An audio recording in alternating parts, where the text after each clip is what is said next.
Uma boa noite a todos. Eu sou Jorge Massadolo e está começando mais uma série de lives do Minuto Otaku ao vivo.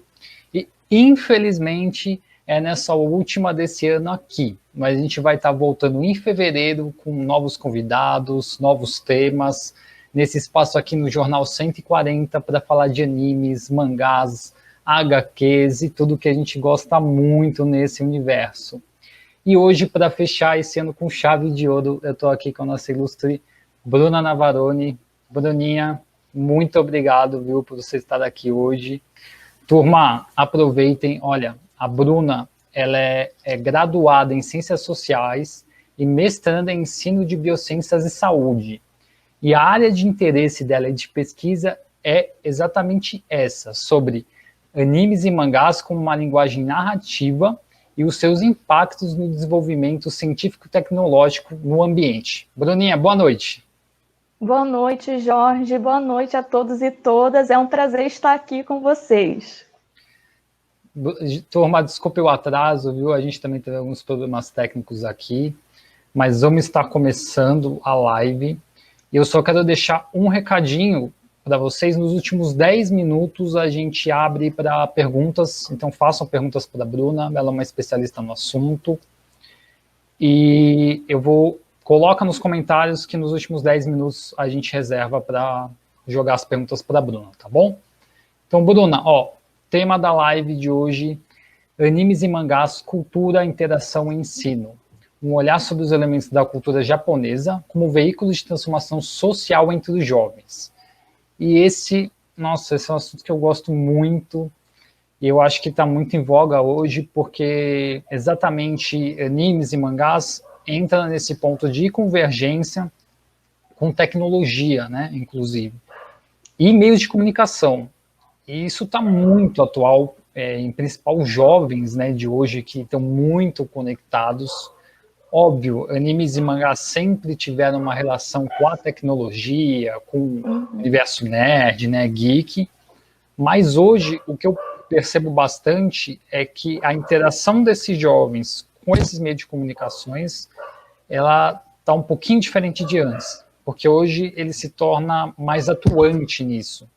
Então, além de ser um mero espectador, ele consegue produzir o seu próprio conteúdo em muitos casos.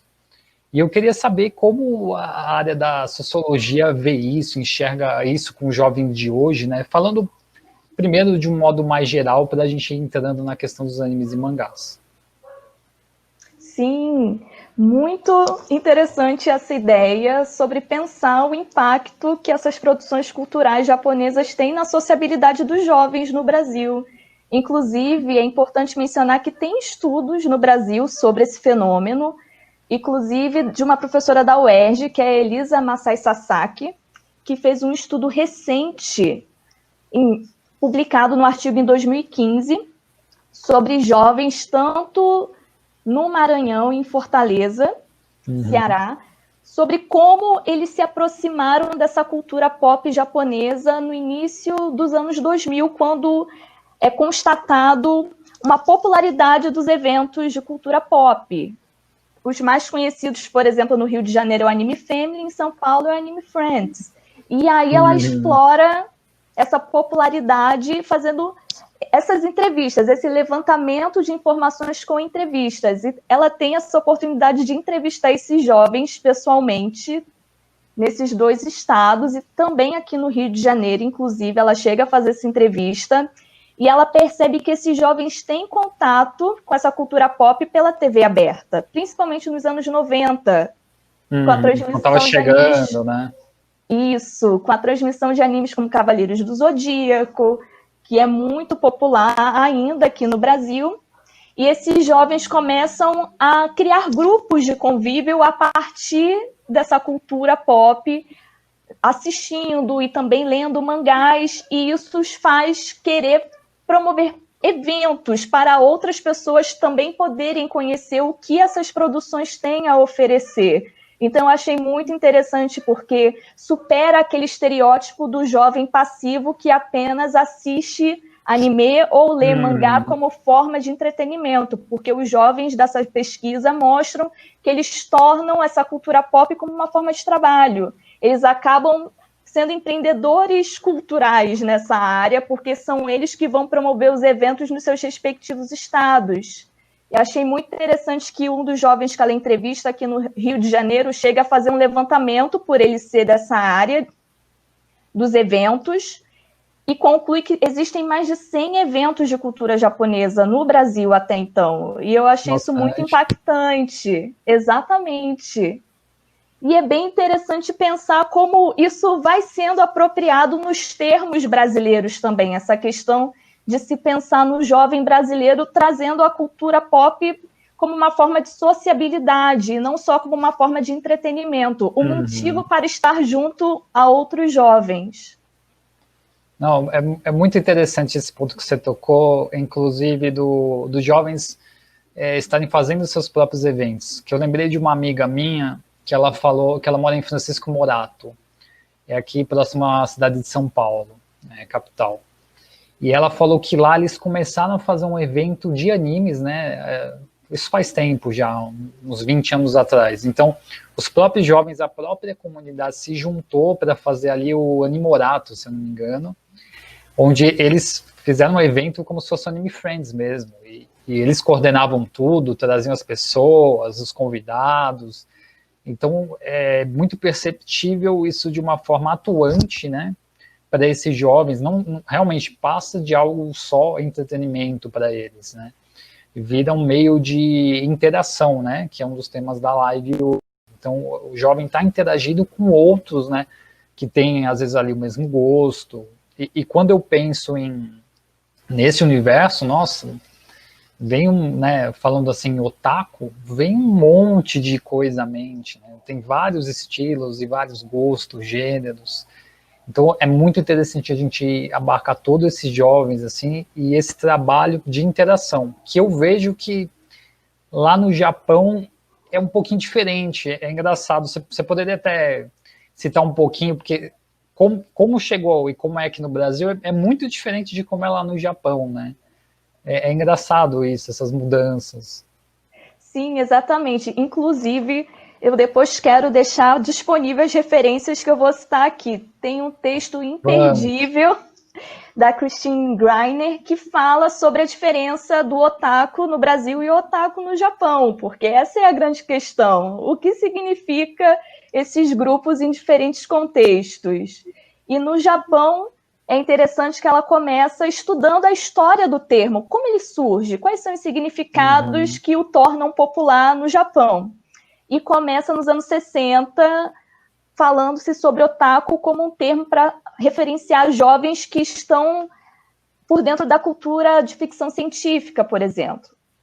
Mas já nos anos 90 vamos encontrar o termo otaku para se referenciar a pessoas que são aficionadas por produções em mangá e anime, e não só por essas produções, mas pessoas jovens, na verdade, que apresentam um comportamento singular, um comportamento que estereotipam como isolamento social, jovens mais tímidos, que estão muito mais em contato com tecnologias digitais, como computador, videogame, do que prezando por contatos pessoalmente com outros jovens, preferindo esse contato mediado por essas plataformas.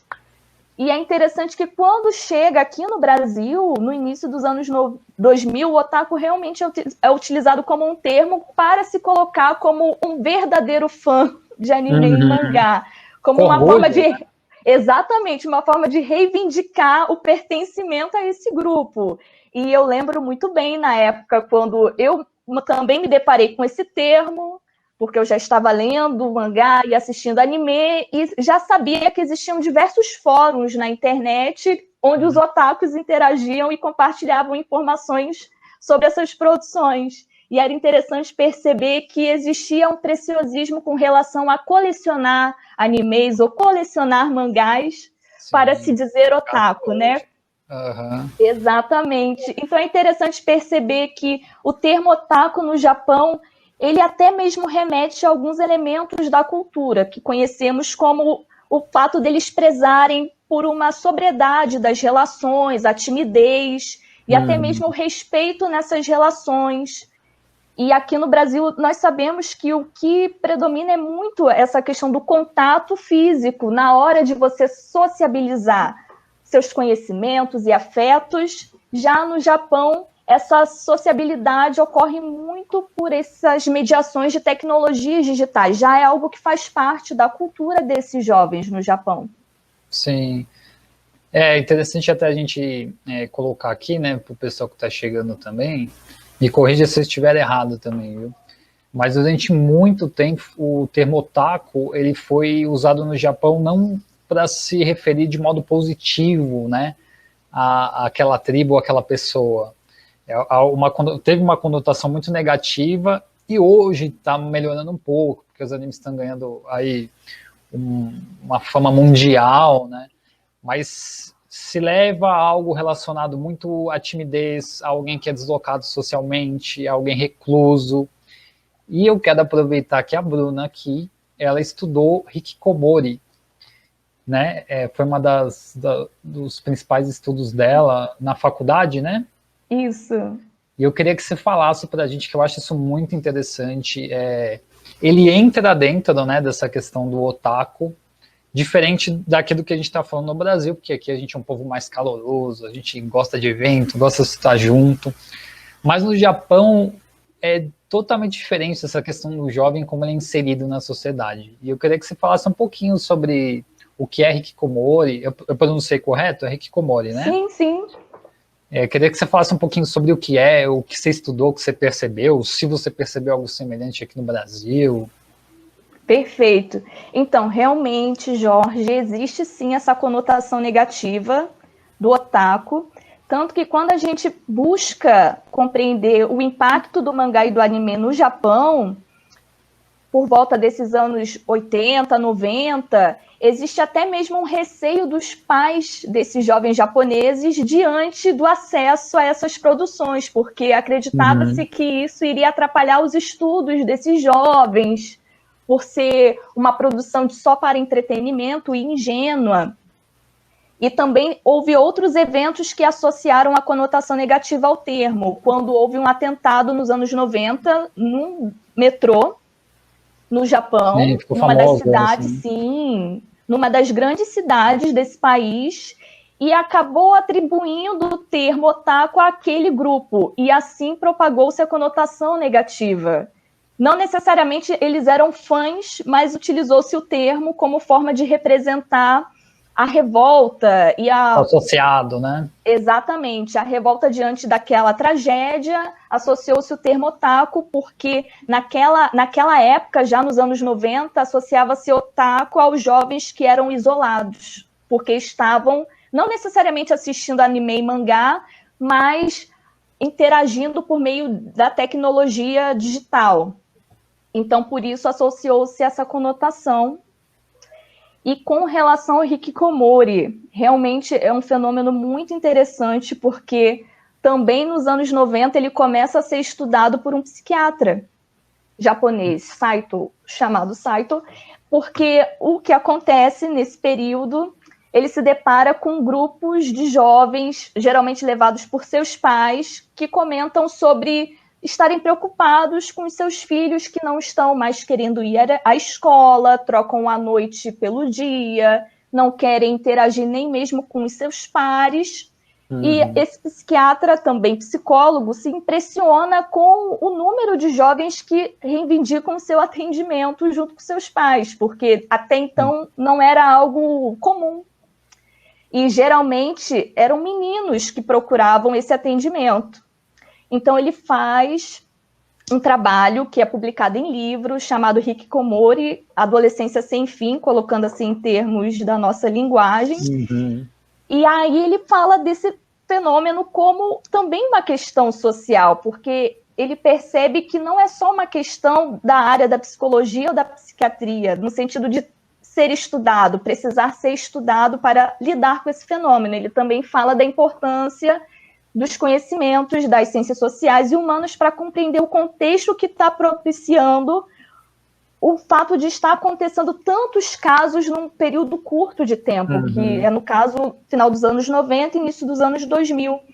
E com essa publicação, até mesmo o governo japonês começa a se atentar a esse fenômeno e investir em pesquisas que façam levantamento desses casos. Isso que é interessante, que é o Ministério da Saúde, Trabalho e Bem-Estar Social de lá.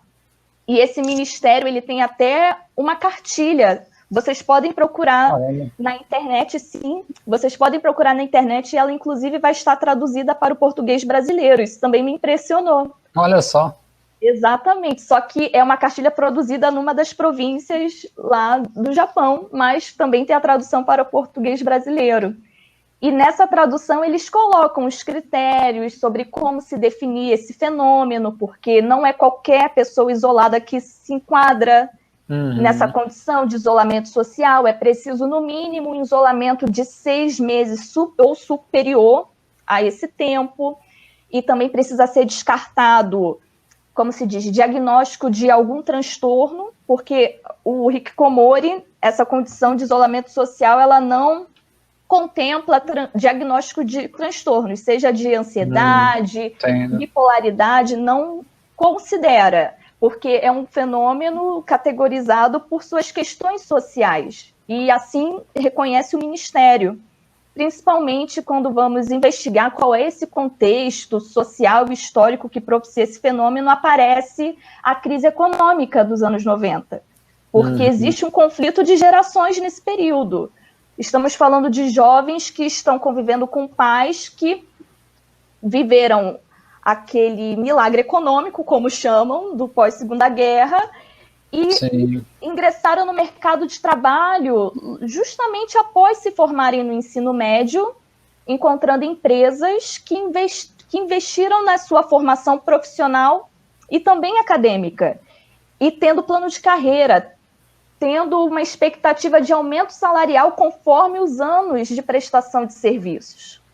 Então, em comparação aos jovens que estão vivendo essa época de crise, não existe essa expectativa, muito pelo contrário, é um período de aumento da precarização das relações de trabalho no Japão, trabalhos de meio período, desemprego, por causa dessa bolha econômica dos anos 90. Uma época negra para o Japão, né? Exatamente, chamam até de década perdida.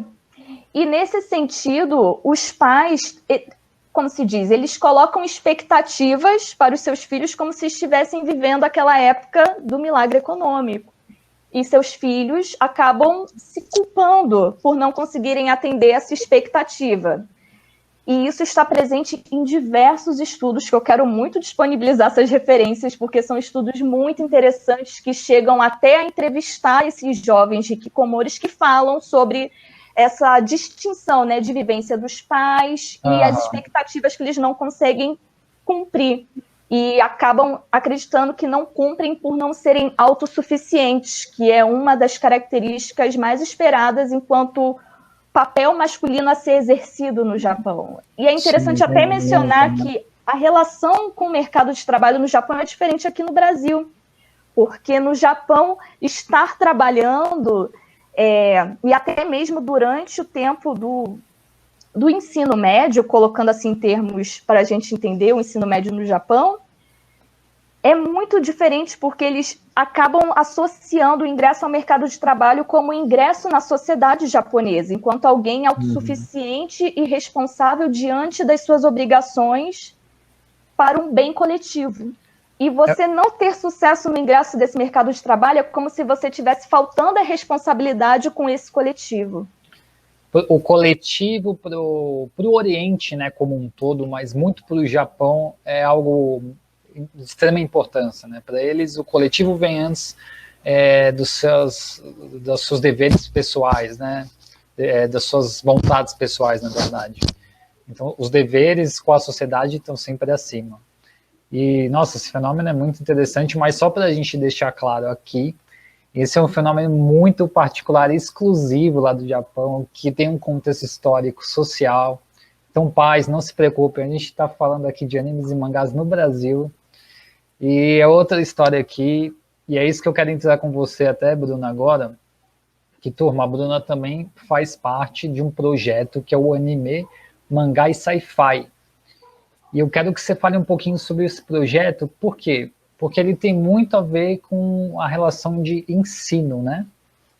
Eu quero que você fale sobre esse projeto e como trazer, né, esses elementos que a gente está falando, animes, mangás, até cultura pop, outros tipos de cultura a gente pode estar colocando junto para o sci-fi, inclusive, né, para esse meio mais escolar, para o meio acadêmico. Conta um pouquinho para a gente sobre o projeto. Perfeito! Então, esse projeto, Anime, Mangá e Sci-Fi, como bem mencionou o Jorge, ele é fruto do esforço da pesquisadora Anunciata, que é vinculada à Fiocruz, o Instituto Oswaldo Cruz, hoje, que está presente, provavelmente. Beijo para Anunciata. Grande beijo. E, nesse sentido, ela propõe esse projeto para o Programa de Vocação Científica, que é um programa de iniciação científica voltado a jovens de ensino médio, de escolas ou de organizações não governamentais associadas ao programa. E o programa muito bem aceitou esse projeto e, inclusive, selecionou 2 alunos para desenvolvê-lo. Max e Naila são esses alunos, estudantes de ensino médio que ingressaram no projeto desde o primeiro ano do ensino médio também. Um abraço para o Max e para a Naila. Sim. Em meados, né, no segundo semestre de 2019, eles já estavam ativamente integrando as atividades do grupo. Olha que bacana. Sim, e a Anunciata, felizmente, me convidou para participar também, enquanto co-orientadora, junto com a Sheila, bióloga, que tanto contribui nos estudos também com a visão da biologia, e a Anunciata com a visão da museologia e das artes, que é muito rico esse trabalho, que é interdisciplinar. É muito importante, sem dúvida. E até então nós estamos tendo encontros virtuais por causa das condições da pandemia, mas isso também nos proporcionou vários encontros e debates muito ricos sobre artigos e podcasts e vídeos que tratam sobre a potencialidade no ensino com anime e mangá. É importante também até mencionar que, com essa integração dos alunos no ensino médio, eles se apropriaram tanto desses conhecimentos e das potencialidades que até mesmo decidiram qual tema iriam abordar como projeto. Então, o Max, nesse caso, ele investiu numa produção de quadrinho para falar sobre a relação de 2 irmãos vivenciando a pandemia. E eu achei isso incrível, muito atual. Essa autonomia que ele trouxe junto com a Naila de falar, não, vamos trazer a linguagem do mangá para falar de um fenômeno que está nos afetando. Não só nós, mas os jovens, e como os jovens estão lidando com as medidas de proteção diante dessa contaminação.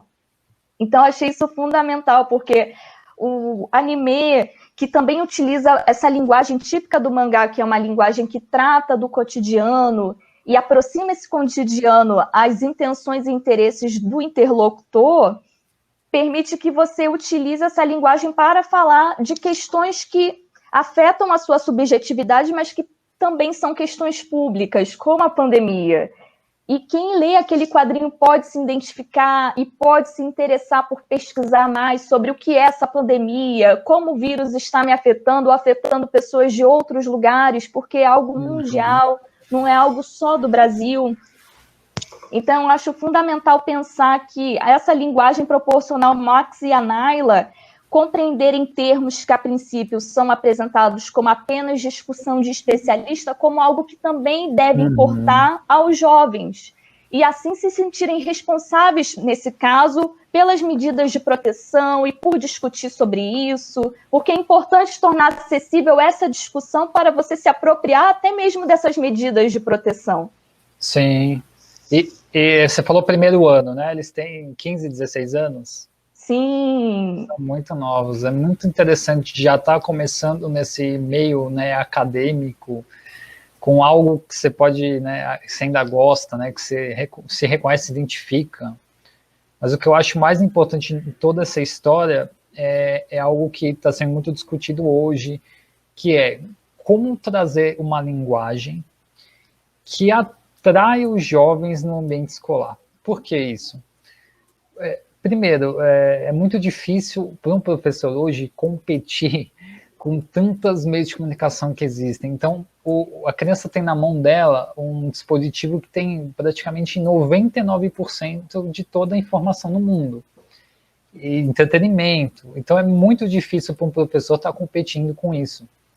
Mas olha que interessante, você me fala um relato aqui que é exatamente trazer para o jovem algo que ele tem interesse, e você vê que apenas meio caminho dado já basta, porque você cria um interesse nele de estar se aprofundando, ele mesmo faz as relações depois, porque está despertando a curiosidade. Então, eu acho que é nesse ponto que eu quero tocar mais, de como, né, tá trazendo, como dica, né, uma dica sua, como os professores podem estar trazendo para esse ambiente de ensino escolar esses conteúdos, né, falando agora de animes e mangás, para esse ambiente de ensino, para a sua prática na sala de aula, assim, como uma dica que você dá.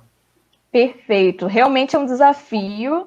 Adorei a pergunta, porque faz pensar o seguinte: essa leitura tanto do mangá e também você se aproximar dessa narrativa presente no anime, que traz muito dos elementos do mangá e coloca em movimento e em cores, traz um desafio para o professor se apropriar dessa linguagem, que muitas vezes ele pode não estar familiarizado, e os alunos estão nesse sentido, ou o contrário.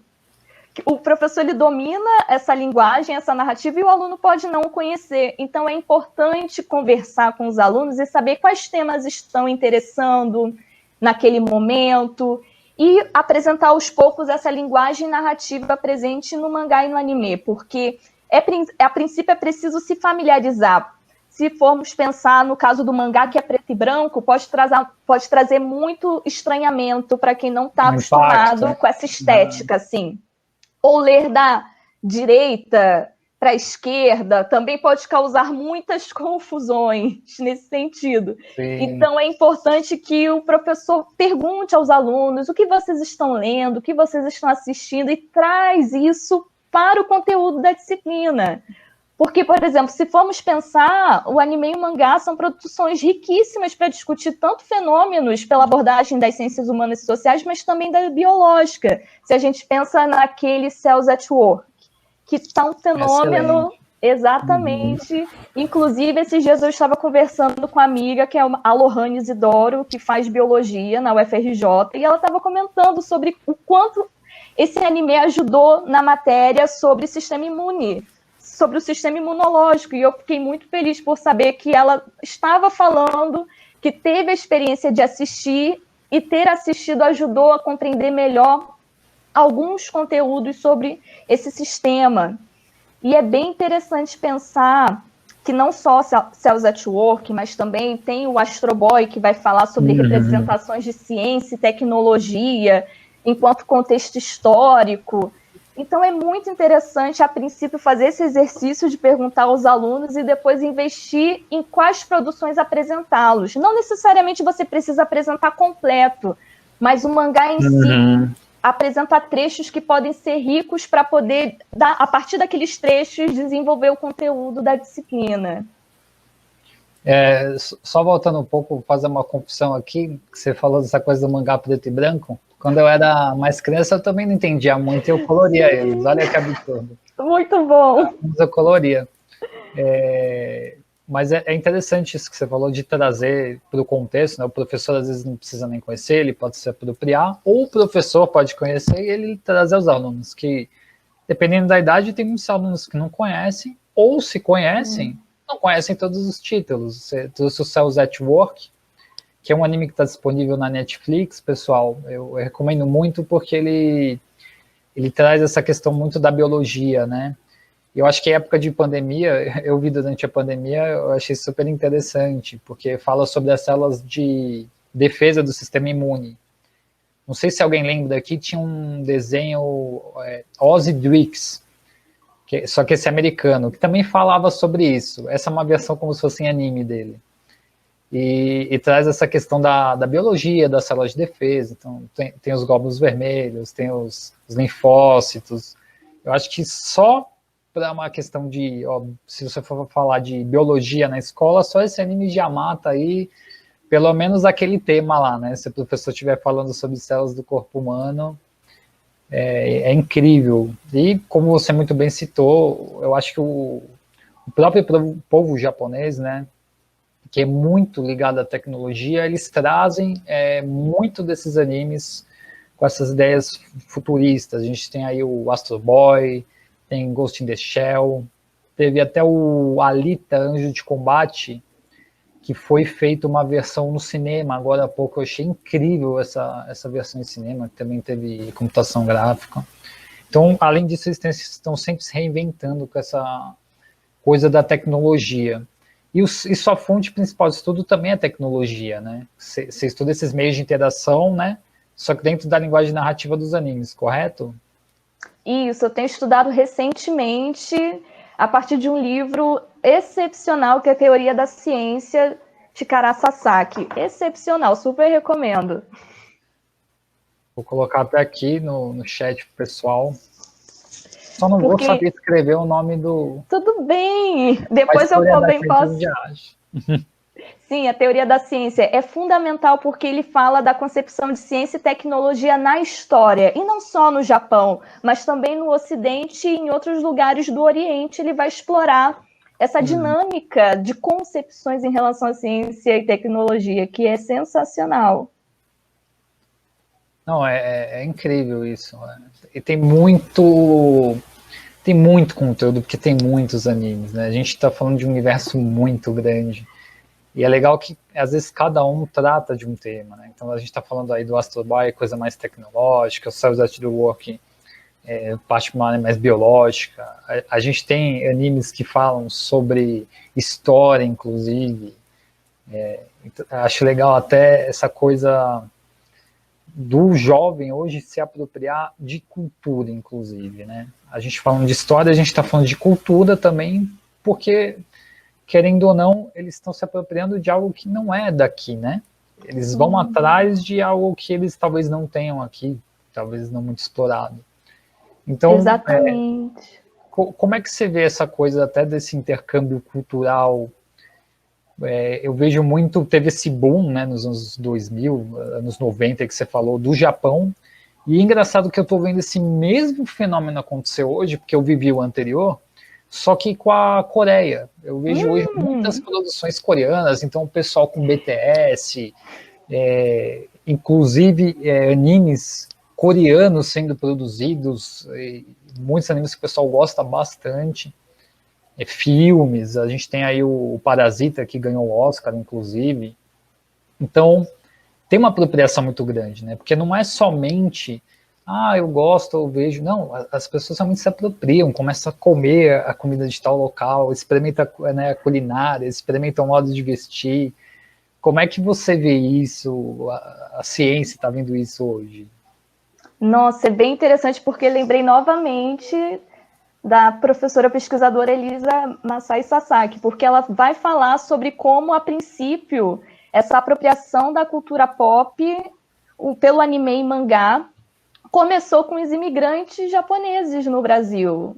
Olha que no século XX, porque os seus pais se preocupavam em manter aquela língua e não necessariamente você conseguia ter acesso à língua na sua comunidade, na sua colônia japonesa. Então, os mangás também e os animes, nesse sentido, apresentavam uma forma de manter a língua atualizada, até mesmo com relação às gírias, porque a língua ela é muito dinâmica e os pais desses descendentes se preocupavam nesse sentido, em manter aquela cultura da língua presente. E depois essa mesma pesquisadora, investigando, fazendo entrevistas, tanto com os descendentes e com brasileiros que se apropriam dessa cultura pop e não necessariamente têm vínculo com famílias japonesas, ela entende que a partir dos anos 80, 90, começou a ser uma apropriação de brasileiros que não necessariamente são descendentes de japoneses. E ela percebe que esse primeiro contato que instiga os brasileiros a quererem se apropriar vem dos eventos e dos animes transmitidos em TV aberta, onde começa também revistas a propagarem tanto os eventos e os animes e mangás que estão populares ali naquele momento, durante os anos 90 e 2000 principalmente. Então é bem interessante pensar como é um fenômeno dinâmico, não necessariamente... Muito. Exatamente, não necessariamente é algo tão próprio do Japão, mas é o tempo todo ressignificado conforme ele vai sendo presente em outras sociedades. Como você bem mencionou, no Brasil toma outro formato. Acaba sendo um motivo para você se encontrar com outras pessoas ou conhecer pessoas. Vamos lembrar da época do Orkut, acho importante mencionar. Na época do Orkut, eu acompanhei um fenômeno de fóruns de pessoas que gostavam de anime e de mangá e que criavam perfis fakes para poder interagir com outros fãs. E isso eu acabei lembrando esses dias, porque realmente era um fenômeno na época. As pessoas recortavam imagens de anime e mangá e modificavam no Photoshop para poder chamar a atenção de outras pessoas e assim fazer amizades. Olha como isso se torna dinâmico e interessante. E eu fiquei muito impressionada por saber que não é algo só cultura pop japonesa, mas recebe outros tons conforme pessoas de outras culturas também vão interagindo e reproduzindo essas produções. Acho que aqui no Brasil a gente tem muito essa vantagem também de ter acesso, né, a muitas outras culturas. A gente agrega essas culturas a gente também, né? A gente tem aí o exemplo da japonesa, não sei se todo mundo sabe, mas o Brasil é o segundo maior país do mundo com o número de japoneses, que perde só para o Japão. Então, Sim. Tem muito imigrante japonês aqui, a gente tem os imigrantes árabes, e tudo isso se mistura, e todo mundo interage, eu acho muito interessante.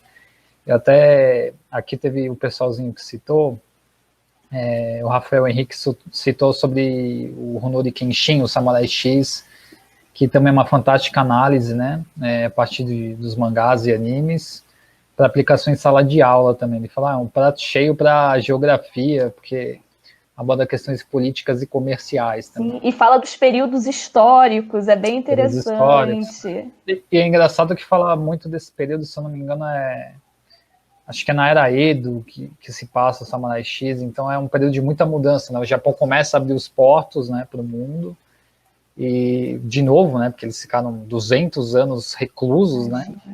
E aí eles abrem os portos novamente e tem toda essa coisa da cultura que está entrando de fora, né? Que foi excelente, porque isso proporcionou os animes e mangás a existirem também. Tiveram muitas influências do exterior, isso a gente não pode deixar de citar também. Exatamente. É o tipicamente japonês, mas que só aconteceu por causa de franceses e ingleses que chegaram lá com métodos de animação, né? Os americanos. Sim, se inspira em vários elementos também das histórias em quadrinhos americanas, como a questão da presença dos quadros de fala, que é algo que inova no mangá como conhecemos hoje, e a linguagem cinematográfica também, mas também ressignificada em termos japoneses. Eles não deixam, por exemplo, de colocar um glossário para falar sobre os eventos que são mencionados nas narrativas, ou os termos japoneses. O que eu mais gosto do mangá são os glossários nesse sentido, as notas de rodapé, porque sempre deixa uma instigação para você querer saber o que significa essa mitologia, o que significa esse evento, ou esse lugar, ou esse museu. Eles também fazem muito referências a museus e centros históricos. Eu acho isso bem importante mencionar. É legal trazer também essa coisa do tipo de linguagem, né? Eu lembro que eu fui numa palestra uma vez e um dos editores da JBC, que é quem traz alguns mangás aqui para o Brasil, ele falou que no começo os japoneses, por exemplo, eles não enviavam as onomatopeias, essas notinhas de rodapé. E aí, só que eles falam, não, mas isso é interessante para o Brasil, porque a gente quer conhecer mais. Eles tiveram que explicar o porquê, né? Porque os japoneses não entendiam. Tipo, não, mas para que vocês, né, querem isso? Não tem nada a ver com a cultura de vocês. E ele explicou exatamente isso. Não, a gente é tão interessado que a gente quer estar dentro dessa cultura, então é importante trazer. E aí os mangás começaram a vir mais nesse formato aqui para o Brasil também. E você, nossa, deve ter pego uma época de ouro aí também. E eu queria até saber, já uma pergunta pessoal, como que começou esse seu interesse, que hoje você estuda academicamente sobre animes e mangás, já não é algo mais amador, assim, você realmente entrou de cabeça e você gosta desse universo. O que te instigou a sair de um mero, né, de algo só entretenimento, algo prazeroso, não que não seja prazeroso o estudo, né, mas por uma coisa mais acadêmica, científica? Quem te influenciou nisso? Então, foi há 10 anos atrás, literalmente, quando eu tive meu primeiro contato com o mangá. Quando eu vi na TV aberta uma propaganda sobre a Turma da Mônica Jovem. E a propaganda deixava muito claro que a Turma da Mônica Jovem em mangá. E aquilo me chamou a atenção, porque eles passaram brevemente imagens do mangá em preto e branco. E aquilo me chamou muita atenção. E eu falei, gente, então, a caminho da escola tinha uma banca. E eu aproveitei para ir nessa banca olhar o que era essa Turma da Mônica Jovem. Porque nessa banca você podia entrar, você podia olhar, não necessariamente precisava comprar para olhar o que tinha de mangá, revista e tudo mais. E aquilo me impressionou tanto, tanto, tanto, que eu fui perguntar aos meninos da minha escola, que eram as únicas pessoas que eu chegava a ver lendo algo parecido, e perguntei para eles quais eles me indicavam. Então, eles me deram várias referências para eu buscar. Então, colocamos que eu estava na 6ª série, acho que é a antiga 6ª série, ainda na época. E então eu fui buscar na internet para saber do que se tratava e percebi que não era algo de fácil acesso para comprar. Então eu acabava adquirindo volumes que não estavam nas ordens das edições, conforme a periodicidade de lançamento. Então eu acabei nessa época colecionando vários mangás de diferentes edições, porque a estética me agradava muito e as narrativas também. Eu não esqueço que, nessa época, eu acho que eu comprei o volume 6 de Kiro no Crusade, que é um mangá que um dos meus favoritos, digo isso com muita certeza, porque quando eu li esse mangá aos 14 anos, me despertou muita curiosidade com relação ao que é o bem e o que é o mal, em que termos culturais estamos definindo o que é o bem e o mal, porque a narrativa desse mangá problematiza o que se define como bem, o que se define como mal, traz vários elementos do shintoísmo japonês, que eu acho muito interessante, porque quando a gente pensa em shintoísmo como matriz cultural, faz toda a diferença para pensar que no Japão não é a mesma diferença que fazemos no Ocidente enquanto ser humano e natureza, sujeito e objeto. Quando a gente pensa em shintoísmo enquanto matriz cultural, é uma continuidade, o que é natureza e o que é humano. Então, existe um respeito na mutualidade da relação entre natureza e humano. E a todo momento isso está presente nessa narrativa do Kiro no Crusade, e aquilo me chamou a atenção, porque até o momento eu pensava em termos ocidentais do humano que intervém na natureza para satisfazer seus próprios desejos, sem pensar nas repercussões e consequências daquela forma de utilizar. Já em termos de Japão, eles têm uma outra maneira de lidar com a natureza e de se apropriar, sempre pensando nas repercussões e impactos que aquela apropriação pode gerar. Interessante. Mas aí, a partir disso, você começou a gostar, pegou mais gosto e foi partindo para essa área mais acadêmica. Falou, não, eu tenho que investigar essa questão do bem e do mal a fundo. Então, aí foram diferentes momentos, porque na escola tive muita dificuldade de ter pessoas para conversar sobre as minhas impressões, porque as meninas da escola, nesse sentido, a maioria não tinha muita, como se diz, proximidade com a linguagem do mangá, então elas tinham receio, achavam que era algo para menino, que não era legal meninas lerem. A única pessoa que eu encontrei nessa escola que era muito receptiva é uma amiga chamada Mariana.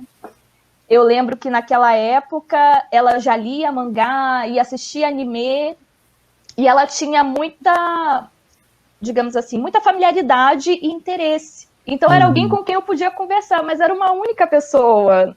E eu esperava que tivessem outras pessoas para eu poder socializar e conversar.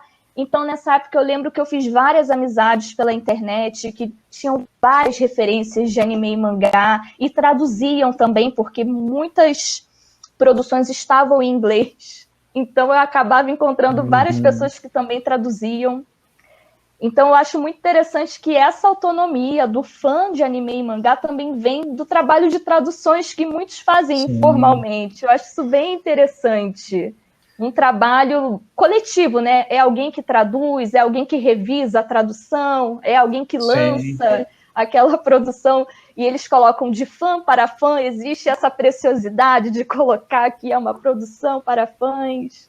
Então, é bem interessante pensar e também considerar que essa reflexão que eu faço hoje tem muito a ver com a minha formação em ciências sociais, porque até o momento eu não tinha uma apropriação reflexiva, assim, tão consolidada diante desses fenômenos. Eram apenas inquietações. Eu queria saber por que no Japão se pensa assim e aqui no Brasil as pessoas estão pensando desse jeito. E o que me faz ter esse interesse se eu sou de uma cultura que, a princípio, não tem relação com a cultura japonesa, né? O que me fez despertar essa proximidade e familiaridade? Então, foram questões que eu tive durante a graduação. Por isso, eu comecei a estudar sobre esse fenômeno hikikomori numa disciplina de sociologia, porque a proposta da disciplina era utilizar o autor Durkheim, o conceito de fato social e anomia para analisar algum fenômeno social, e aquilo me despertou a lembrança do mangá e do anime que eu já tinha tido contato, que é o Bem-vindos a NHK, que fala sobre a trajetória de um hikikomori. Muito interessante essa produção, e aí eu utilizo essa produção para falar sobre o fenômeno junto com outros artigos, tanto da área da psiquiatria e também da sociologia, que ajudam a pensar sobre. É muito interessante todo esse caminho que você trilhou, né? Eu acho que muito das pessoas que trilham, né, essa coisa mais acadêmica, ou até partem para outros meios que fogem só da questão de você estar assistindo um anime, um mangá, ou lendo um mangá, é essa curiosidade, né? Essa inquietação que você falou de, não, mas tem algo muito diferente, e às vezes até sutil, né, ali. Não é uma história normal, o jeito que eles tratam aquilo é muito, né, diferente do que a gente é acostumado. Então, entra naquilo que a gente estava falando no início, do jovem.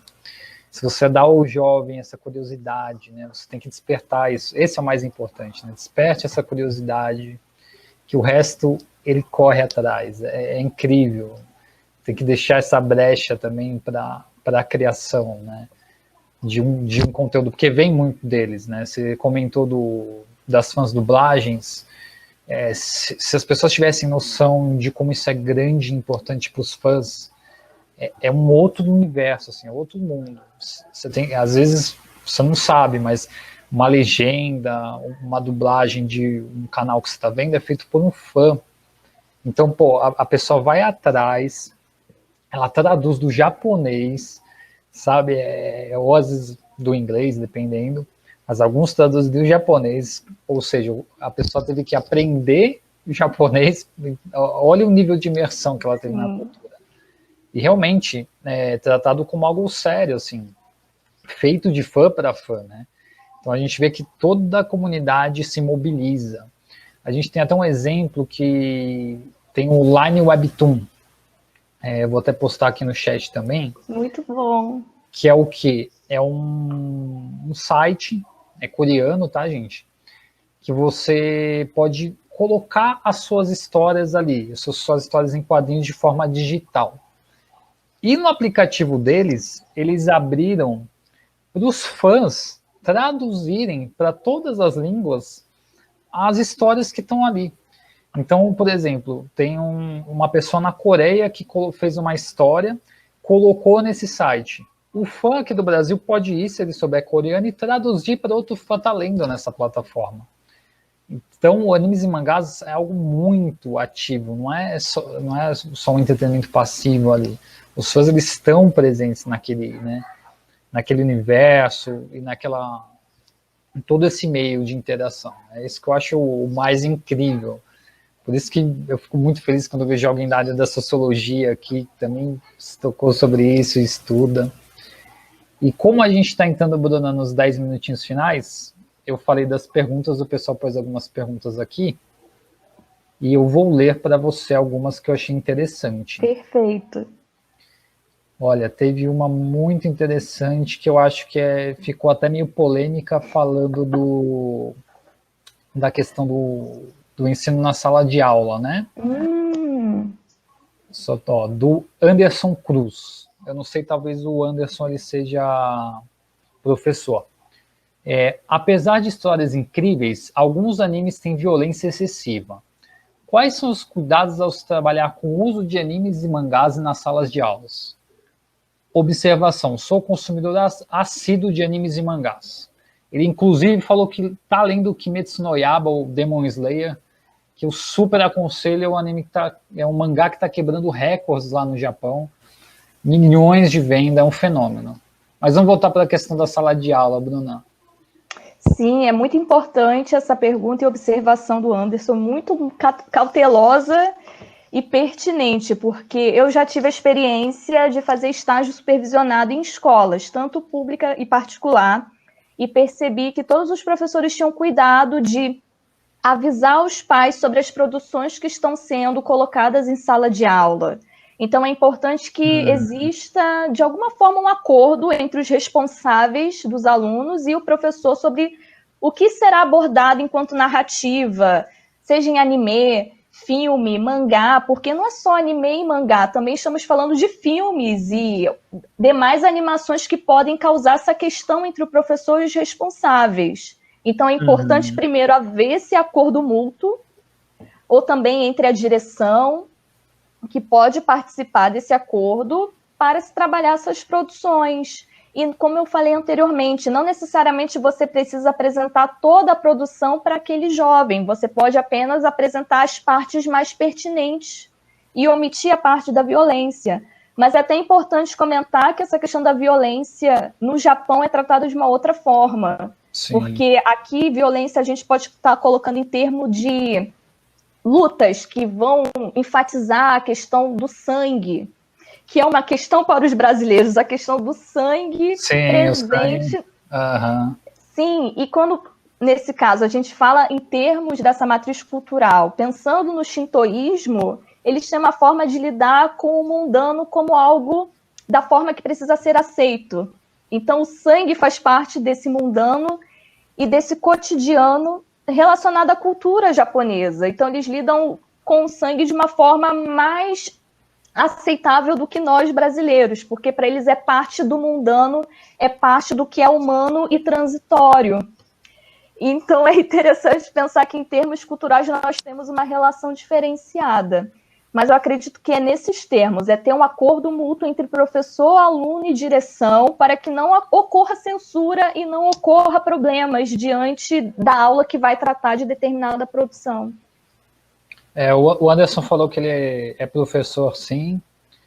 Ele citou que Hunter x Hunter é o lado de Fullmetal Alchemist, é o melhor anime de todos os tempos. Olha, realmente são dois animes excelentes, viu? Eu recomendo muito para quem ainda não viu. Bruna, outra pergunta aqui, ó. Elidiomar. Oi, Bruna, você indicaria algum anime ou mangá que possa ser utilizado em aulas de ensino médio para introduzir conteúdo relativo aos seres vivos? A gente até citou o Cells at Work aqui, né? Que eu acho que se encaixa um pouco. Células ao trabalho, exatamente. Cells at Work é o que eu mais recomendo nesse momento. Inclusive, o Elidiomar mencionou seres vivos, mas eu também recentemente li um mangá que fala sobre química, que pode ser importante para quem está nos assistindo ou quem irá ainda nos assistir, que é o Sigma Pi, de uma doutoranda da Federal de São Carlos, sobrenome Yumi, se eu não me engano, Adriana Yumi, se eu não estou enganada, e é um mangá muito interessante, porque ele teve a preocupação de se colocar numa leitura ocidental. E também é um mangá que vai trabalhar com termos da área da química, se preocupando em colorir algumas partes que são importantes para exemplificar os experimentos, e também com legendas para explicar o que significa aquele termo da química, mas colocando a química presente na vida daqueles jovens que estão na escola, vivendo conflitos e paixões e desafios naquele ambiente escolar. Bem interessante. Está disponível na internet. Tem também um que é o Dr. Stone. Ele fala muito sobre ciências também. Mas esse eu acho que é mais para instigar os alunos, porque algumas coisas ali não são verdade. Mas é interessante que até o equívoco nos faz pesquisar. Será que é verídico? Exato, é verdade. Muitas coisas eu fui pesquisar, eu falei, não, será que isso existe? Sim. Será que é possível? Ó, Bruna, também tem o Adilson Júnior. Ele fez uma pergunta muito interessante aqui, ó. Já cogitou desenvolver algum mangá pensado para o ensino de ciências? Já está nos seus projetos, Bruna?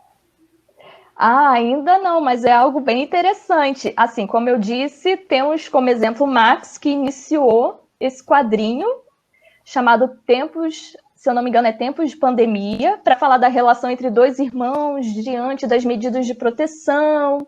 E isso já traz, digamos assim, um contexto, um início para você pesquisar sobre o que é o vírus, o que é a pandemia e como se trata essa pandemia nos dias de hoje, como se lida, como se reage em diferentes culturas.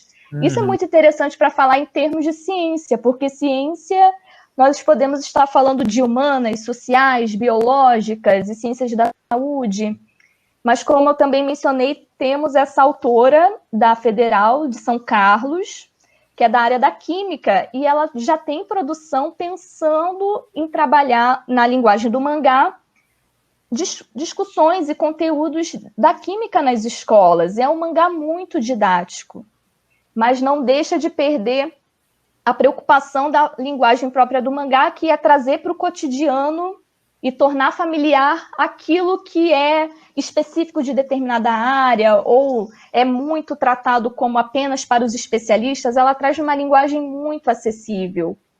Então, acho interessante também pensarmos que já existem produções brasileiras nessa área, na área acadêmica, ainda por cima. Muito interessante. Não só na área acadêmica mais avançada, né, mestrado, doutorado, igual você está falando, mas também igual o Max e a Naila, que estão fazendo uma iniciação científica, né, que já conta com algo mais acadêmico. Eu quero até deixar um parabéns para eles, para vocês, pelo projeto também, que eu acho que tem que investir muito nisso, investir no que a gente gosta também, acho que tem que estar lado a lado caminhando, né? Aquela coisa do que a gente gosta também desperta essa curiosidade. Até a Lorena colocou aqui, Lorena Matana, que ela falou que também estuda, né, está estudando na tese de monografia dela da Faculdade sobre Animes e Mangás. Que Força, máximo! Lorena, muito interessante. Compartilha com a gente. Compartilhe, com certeza. E só para finalizar, Bruna, uma pergunta mais rápida aqui, que não podia faltar da Anunciata. Ela perguntou a pergunta que não quer calar. Qual que é o seu anime e mangá favorito? Gente, é complexo decidir entre tantos. É difícil, mas, né? como eu disse, o meu mangá favorito é o primeiro que eu li, que é o Kirono Crusade. Se eu não me engano, o autor é Daisuke Moriyama, o nome. É um mangá que também está disponível na internet e é um dos que eu mais considero favorito porque é o que me despertou a escolher o curso de Ciências Sociais, por causa dessas inquietações. E é o que a gente chama de imaginação sociológica. Ele me despertou a problematizar fenômenos que, na minha criação, foram considerados naturais, e o mangá me mostrou que não. São construções sociais que foram colocadas como naturais. E ciências sociais é isso, é a gente tentar contextualizar fenômenos que são dados como determinados e, muito pelo contrário, é um contexto que faz acontecer aquele fenômeno. Agora, o meu anime favorito... Nossa, muito difícil essa pergunta. São tantos do estúdio Ghibli, assim. Para mim, Náusea, do Vale do Vento, tem sido um dos que eu mais gosto nesse momento. Perfeito. Bruna, infelizmente nosso tempo acabou. A gente até já passou um pouquinho do tempo. Compreensível, porque a gente traz um pouquinho também. Mas eu queria te agradecer muito, viu, a sua participação. Te parabenizar novamente pelo projeto que você desenvolve junto com a Anunciata, trazendo essa iniciação científica para esses jovens em animes, mangás e no sci-fi também. E novamente agradecer, quero abrir espaço para você se quiser deixar um último recado rapidinho para a gente finalizar aqui. Sim, eu que agradeço, Jorge, pela possibilidade e oportunidade de falar sobre um assunto tão interessante que pode instigar tantos professores, pesquisadores e jovens a compreenderem mais sobre os fenômenos que eles abordam, ciência, tecnologia, sociedade, e também quero convidar quem tiver interesse a integrar o nosso grupo, que tem uma página no Facebook, Anime, Mangá e Ficção Científica no Ensino de Ciências. Quem tiver interesse em participar e acompanhar discussões, textos e vídeos que tratam do assunto, é só integrar o grupo. Perfeito. Participem, que eu não perco essa oportunidade para quem tem essa curiosidade que a gente está falando, participa, que é muito interessante. Gostaria de agradecer e dar boa noite a todos. Lembrando que o Minuto Otaku ao vivo aqui vai se encerrar esse ano, voltando somente lá em fevereiro, trazendo muitas novidades para vocês. Mas nesse meio tempo, não se preocupa que vão estar sendo lançados artigos, inclusive tem um artigo com a Bruna que vai estar sendo lançado ainda esse mês de novembro. Então, para você que teve interesse sobre esse projeto do anime, mangá e sci-fi, fica ligado. Lembrando também que Minuto Otaku está com vocês todas as terças-feiras com os vídeos sobre o melhor da anime, mangá, notícias e todas as novidades que vocês quiserem saber sobre esse universo que a gente tanto ama. Bruna, mais uma vez, muito obrigado e uma boa noite a todo mundo. Boa noite.